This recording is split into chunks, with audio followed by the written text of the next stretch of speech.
So you have your mic, I have mine.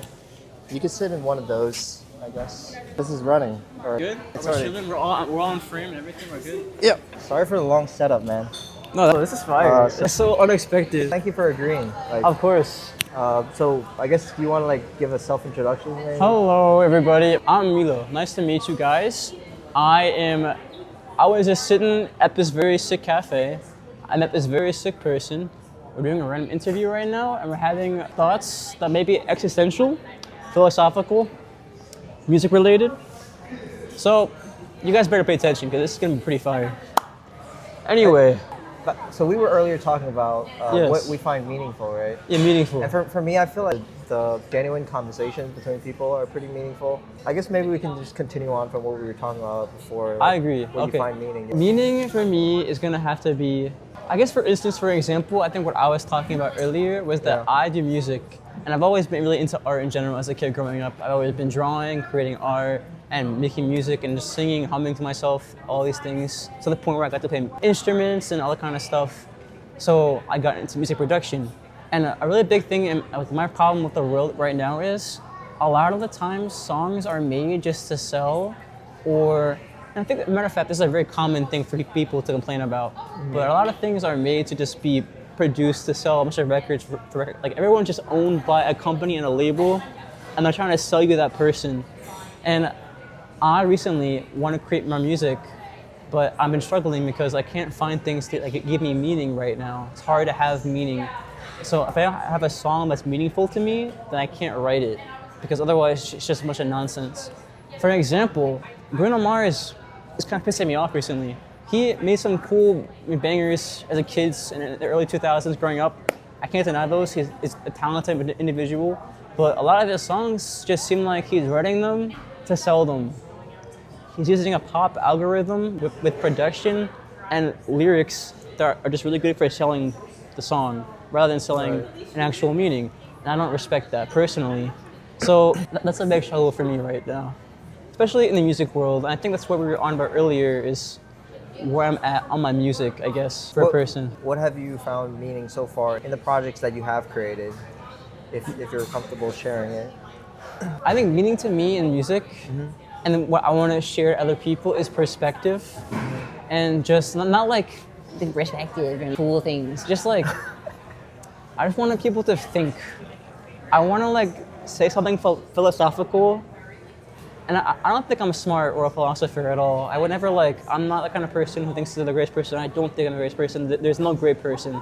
There's no value in holding yourself higher than anybody else. I don't do any of that, but I want to share my experiences through let's say something sad or depressing, my own depression or hard times that I had to go through, and just have other people relate to it and maybe learn from it and share some change, because I feel like change is very important. A lot of people stay the same, and I want people to grow. It would make me so happy to not give anybody a specific thought process, but to give them information that helps them think to themselves how to change themselves without it being, I don't know how to explain that right. There's no set communistic algorithm. Just you get this information and then you choose to look at it how you will and think about it, and then you better yourself from it in your own individual way, so that the whole entire world can be happy. So even though that's not true. I'm going on a rant now, so sorry. I mean to No, you're good. Would it be fair to say you want your art to be open to interpretation? Absolutely. Yes. I think that's one of the good things about art, right? Of course. It's always open to interpretation. And it sounds like you're coming from a really good place too. Thank you. I feel like a lot of times that when you're young and you start out in the industry, you have a nice and pure outlook on life. You have hopes and dreams, but as you get further into it, you might get jaded as you start to see shit. People stray away from their initial goodwill as you become successful. Absolutely. So success kind of corrupts people. So it's good that you're thinking about this stuff this early. I don't know much about the music industry, although I do like music. So Thank you, man. I appreciate that. Music is a really big deal. It's very influential. I guess that's why it's so important to me and to everybody, I feel. is there any genres that you're interested in creating?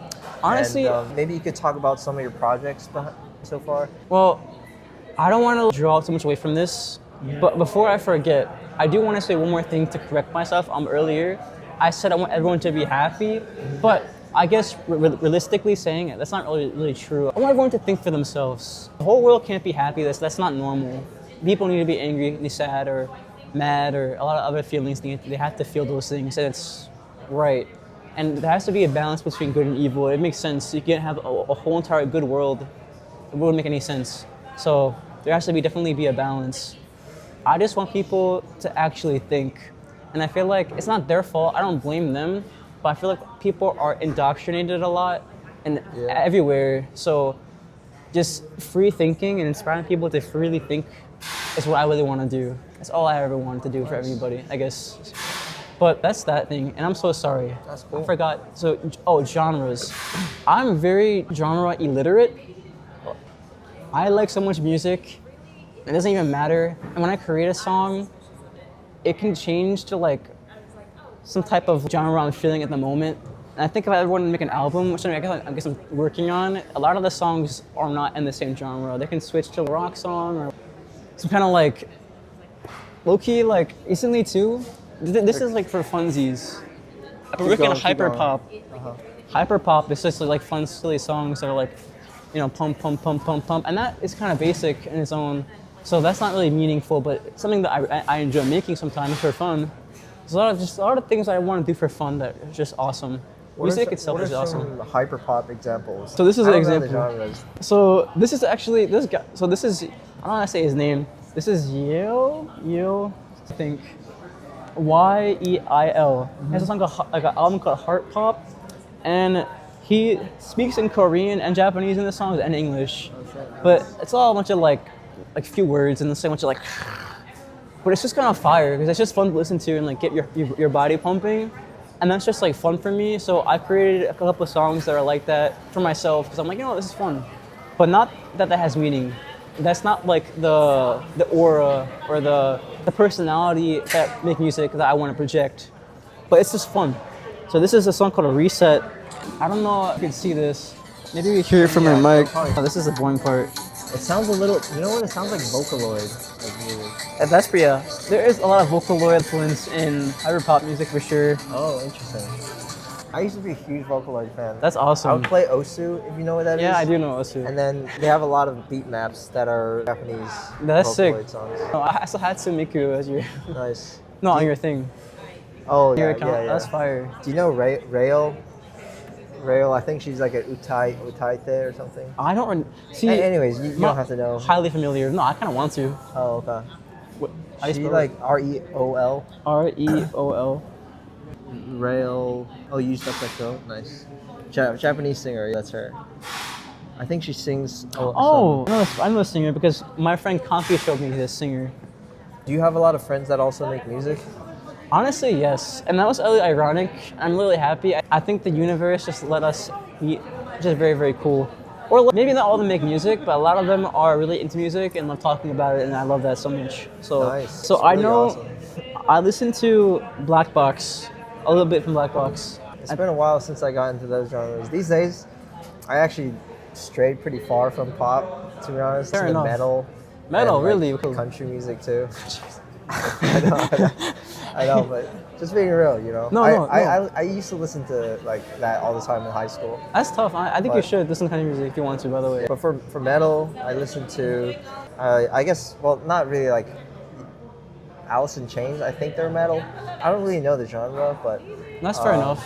Like a lot of gym music, like Yeah, dark good. gym music. I freak with that. I listen to a lot of like 80s, 70s metal. I have a lot of friends who are metalheads that are like would be mad at me and be like, yeah, I've said this, and this. And, like they have like actual like taste, underground tastes that I'm not good at, but I still respect it. And when I hear it, I think it's pretty fire. So that's really cool. I support that. What at the gym, you need some dark energy. Okay, so I think as young people, we're like, I don't know if you feel the same. I feel like you feel the I same feel way. the Is same. that I'm lost. I don't really know what direction I'm trying to go. Fair enough. Right now, I got laid off August last year, so I'm sorry. stuck between different directions. But Yeah. one thing I have heard people say, just reading and listening to podcasts, is that it's a good idea to know the goal that you're trying to get to like imagine that and see it. And so my question, I guess, is what is that for you? Are you trying to eventually become an artist?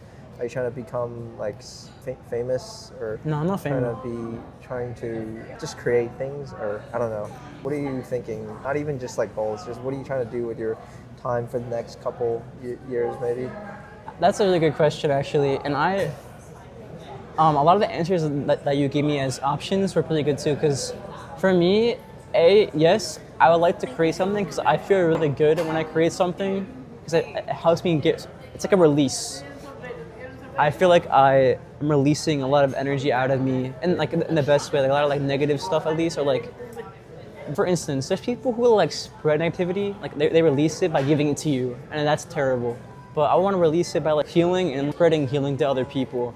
So I think a really important thing to me and how I measure success or measure my life being great as I carry on in the future is measured by helping. I guess I really want to heal people, and like I said earlier, help them think and heal people and be a free thinker. Also, I'm hearing Billie Eilish on the right now, so on the speaker. That's fire. But anyway, I just want everyone to be a free thinker, and my only thing that I could ever ask for in my whole entire lifetime is to help someone or help at least one person like live their life. Let me think about this. It's not from an unhealthy place. I've really helped myself a lot to the point where I feel really, really okay. I feel very okay. And I'm really thankful for all the help that I've been given. I would like to help other people too, not out of like searching for myself, just really only just to help them. Because I find that is the only meaning of my life. I don't find any other meaning to life. I love people, I love myself in a respectful way, not like an asshole. And that's all that matters to me is loving people and helping them heal. That's awesome, dude. Thank you. Yeah, I think that's really positive. I really like that positivity. Thank you. And I think that is what I have come to realize too, is that there's a lot of meaning behind helping others, and there's a lot of meaning behind using your consciousness to bring light into the darkness of existence. And the general direction that people should strive towards is just to give back to the world, or what value can you add to the world, as opposed to thinking what value can you extract from the world. I feel like all of that is good. Honestly, yeah, absolutely. And maybe it's even lacking in today's world, but not a lot of people think like that. Because everybody's like, what can I get out of life? And if I can't get what I want out of life, then there's no meaning behind even living. Like that's what some people think too. Taking, which is very human, honestly. But I feel like more people should. I don't know, dude. That's a problem. That a lot of people want to just keep taking, myself included. Sometimes I see my relationships with friends and family as transactional. I'll give you this only if you give me that. It's all like, what can I get out of this conversation and stuff like that. So, I don't know. There's nothing wrong with that. I feel like there's also a balance with that as well, because obviously if you're giving yourself something, if you're in a relationship with anybody, like friendship, like family relationship, mother, son, father, daughter, or vice versa, anything, like it's a give and you expect something back in return. If you give yourself to somebody, you're giving your energy away to somebody. You would like to receive positive energy back to you too. That's a fair take on human beings. I think it could be unbalanced because if it becomes selfish and not selfless, that's when there's actually a problem. And forget me, I'm not important. Selflessness is like the key, I guess. I don't know what I'm saying. I don't know how to say this right now. You don't have to be like perfect on camera. I guess that's true. Like I'm sure in 10 years, 20 years, I'm gonna look back at all my podcasts and I'm gonna like cringe. Every time I look over a video that I shoot, I'm cringing like crazy. Fair enough. But I get the feeling that you've also gone down the path of feeling very self-centered. Yeah. And so you want to like shift away from that, which is similarly what I've been going through these days. Like I'm trying to shift away from being self-centered and always thinking about myself to what I can do for others. Not just because I feel like it's the right thing to do, but because I feel like I become very resentful and negative when I think, what can I get out of this? You know, it becomes very like selfish, very resentful, and I'm just not happy. But when I think the other way, like what can I help others with? What value can I give? I feel like there's an abundance of like love, I guess. Yeah, absolutely. That's why I agree with that a lot. I really like respect you for that, honestly. Thanks, man. Okay, so I can agree with what you said earlier because I also had a struggle for the past couple of years, maybe the past 3 years, of trying to figure out, like on purpose, I would say to myself, let's be selfless. Like we have to be selfless. That was something I really wanted to master, selflessness, and I think I've done a pretty good job. I know I don't think I'm perfect ever. I don't think anybody's perfect. I don't think I'm perfect either. So I try my best to be. And that came from choosing to hang out with people and like give them my love and attention and all my care, or choosing to be around my family and give them all my love and attention and my care, but without them taking from me and hurting me. And that was an issue I struggled with, was how do I help people without them hurting me back? And then it became like, so if I give this to you, I want something back in return because that's just right, and that's self-respect, and that's respect back to you, but it's like, no. There has to be a balance between, I want to help you, give this to you, but I also need to help myself as well. You can't give yourself away to anybody and then respect everything back into return to you.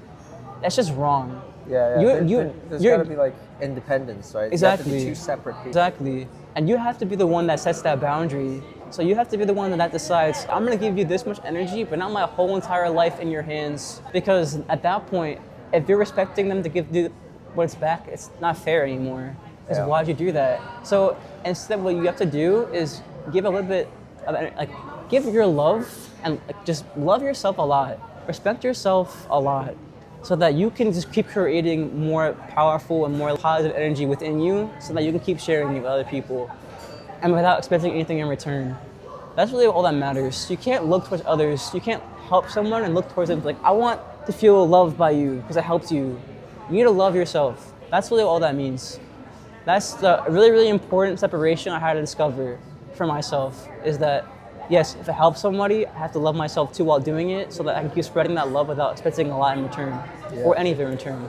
And then being okay without it at all. And that's what I feel right now. I feel so okay without like anything being returned to me at all. You could hate me and I wouldn't care. You could not like me, you can walk away from me. You could be my friend and all of a sudden I want to be like, okay, I mean, I love you still. Good luck with life. I'd be happy. That's, I don't know. I think it's, to like follow up, I think it's hard to like portray that though. Like it's hard to teach somebody that. It's true. And I wish I knew that at your age. But unfortunately, I feel like I only started thinking about this stuff very recently, in the past couple of years. I think I'm a lot older than you, but I don't know. That doesn't really matter. No. So did you have to go through things to realize that? In my personal case, I did have to go through things to realize that. I think that's really what enlightened me, or like knocked, like hit me in the head, was like things that actually happened, and I just really wanted things to change. Like, I have never been the kind of person to learn helplessness. I feel like helplessness is a spread, a mind thought that's spread to other people that doesn't need to be there. It's just, I always wanted to change things. If I didn't like something about myself or about the world or about something that I was going through, then I'm like, okay, then I'm gonna change it. I'm gonna figure out what's the best solution to change it. I'm not gonna keep it the same, because why am I keeping it the same if I want it to change? So I guess that's really what happens to me, is like, okay, this has to change, and I'll do everything I possibly can to figure out what's the best answer. That's what it was for me. Even when I felt like really, really like depressed, and I'm not a liar about that. I had like really, really bad like depressive episodes and a lot of things that were unfair in my life, which is what happens to people. And I just really wanted to fight it all away. I didn't want to keep it that way. I wanted to fight it all off and feel like, no, you won't take me. And that's what I kept thinking to myself, you can't take me. I guess it's really, I feel like I had something else to say, but I can't remember what it was. Nice, man. Thanks for sharing all of that. No, of course. Oh, I never was going to say. To you, I feel like there's totally no certain age for you to realize that, and time is so irrelevant that literally, like, time is literally fading. Every single second is just right now.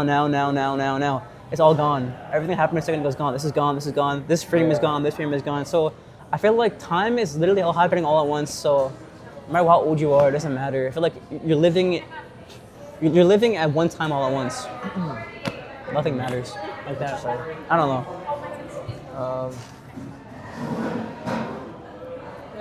I'm happy I ran into you here. Me too. And That's I'm really happy fun. that we're having this podcast right now. Me too. This is very cool. Wait, that's basically what I think about these days too. So Nice. I think one of my friends told me very recently. It's kind of like if you want to save somebody from drowning, you have to make sure that you're not going to be dragged down Exactly. by them. That's what it's meant by like you have to have self-respect too before you can give love to other people. Yeah. But there was another thing I wanted to ask though. I'm worried. Like I see, as people get older, they start becoming like jaded, and life starts happening to them, and they kind of lose that like naive positivity. Um, do you worry about that or no? So I'm not naive. That's the only thing because Oh, I see. it doesn't come from being naive. It comes from actual. I didn't plus. mean to like. No, label no, no, you no, like no, that no. too, I don't think but you did, go ahead. and you didn't say that to me, and I didn't take it that way.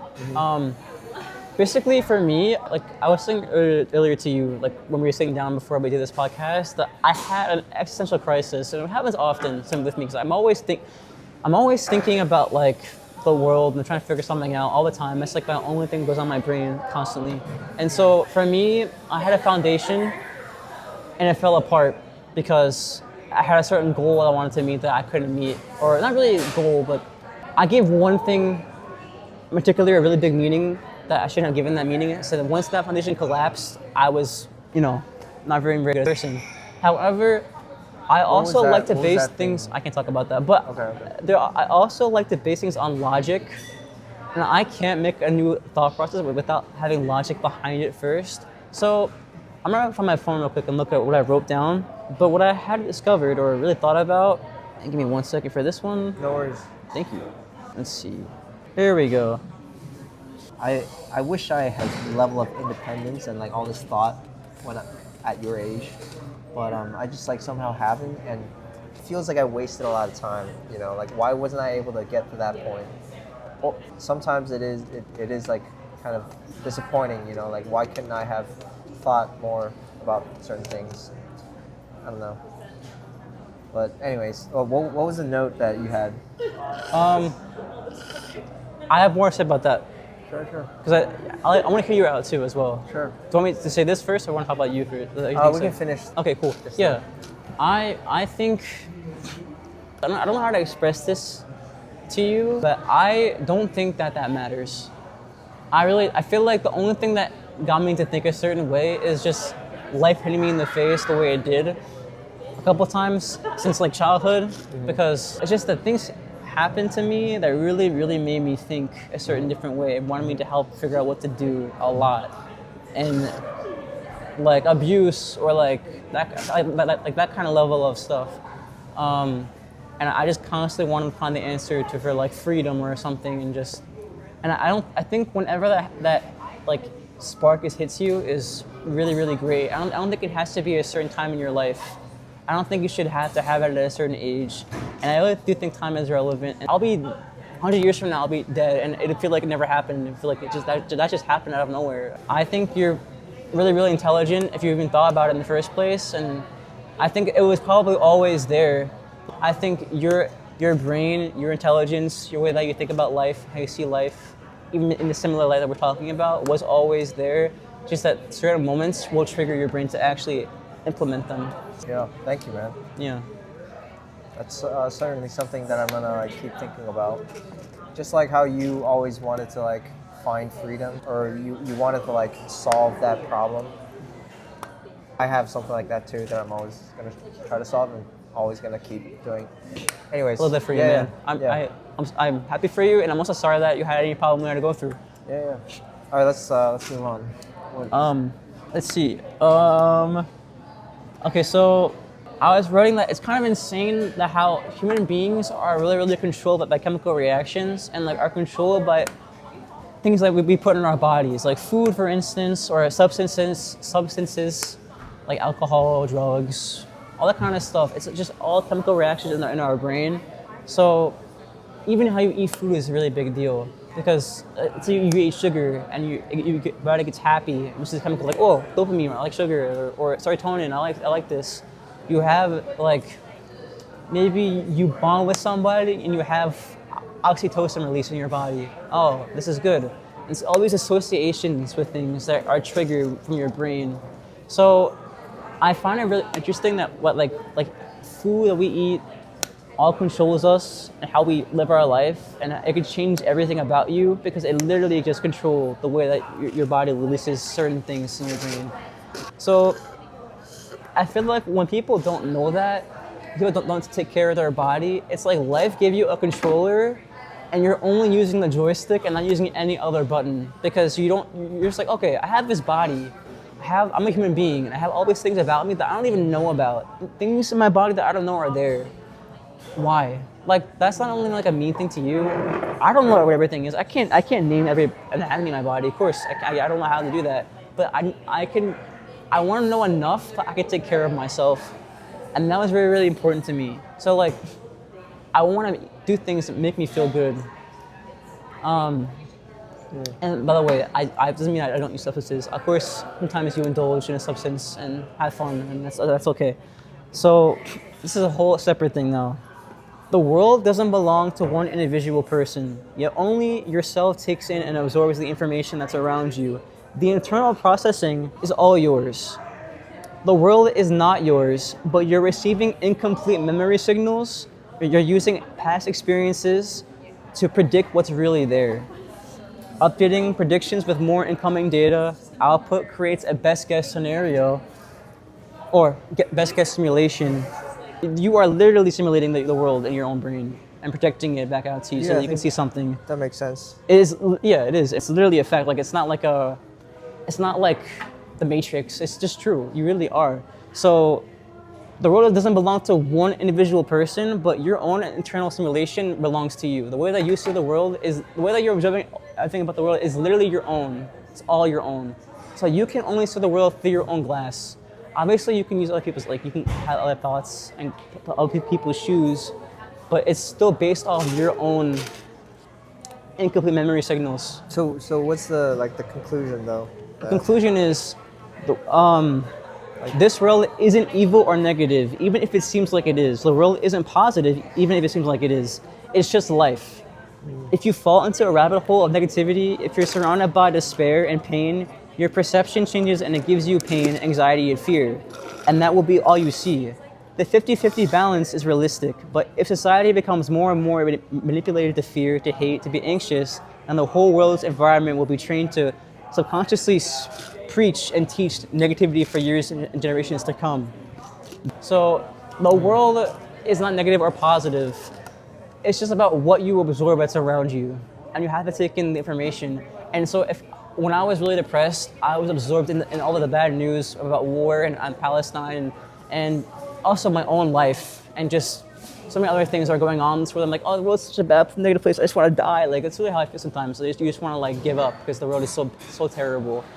Still live your own life though, even if you the could, world, and also, yes, that's there, and that's such a strong feeling. But there are so many positive experiences to absorb too that exist in this world as well, like love, people around you that you know that you care about, the society that's around you that you're lucky to have.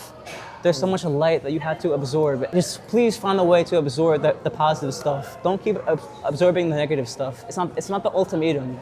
There's no ultimate. It's a balance. There's negative and positive. There's always going to be both, no matter what happens, and that makes sense. Nice, man. Yeah. Thanks for sharing. So that's similar to the message that you want to portray through your music too, right? Yes. Like ideally. Yes. That's it. Yeah. Is that just one note out of a bunch of other ones that you have? Or? Probably, yeah, absolutely. But I think that was like the biggest thing I ever needed to think about, and then my whole entire like brain changed, and honestly, like I was able to like just visually imagine myself. I don't know. I feel like this is a skill. I almost brought back my kid imagination from that thought process. This is like 4 months ago. I was in the train and I was like really sad, and I was trying to figure out a solution and using logic, using brain science to figure it out. And that's what actually happened. I finally had my solution, and I wrote it down. And I was like, whoa! And I feel so much better. And then I like literally was like, okay, I can see flowers around me. I'm so happy. Like it's so I really needed that backing and internal, logically explained philosophy for myself, that I'm no longer naive. I have a backing philosophy that is explained through logic that I can always use, and that helps me. If it was illogical and couldn't be explained through, then I would question it. And so that's kind of how it is for me. I feel you on that. Like sometimes I journal my thoughts down, and I feel better, and I think the ability to express your thoughts in like writing form or just like create anything is valuable. It just helps you like get stuff from your mind into the world. Yeah, It absolutely. doesn't matter how, like, it could be journaling, it could be talking to somebody, it could be making a piece of art or something. Yeah, But yeah, that's great, good dude. stuff. I think what you shared is meaningful. Thank you, thank you. What do you say we wrap it up here? Because Yeah. I got some other stuff to do too. I gotta study for an interview. Same. Yeah, bro, you should do it. But it's good to like talk to you, man. Absolutely, Thanks man. for sharing. Of course.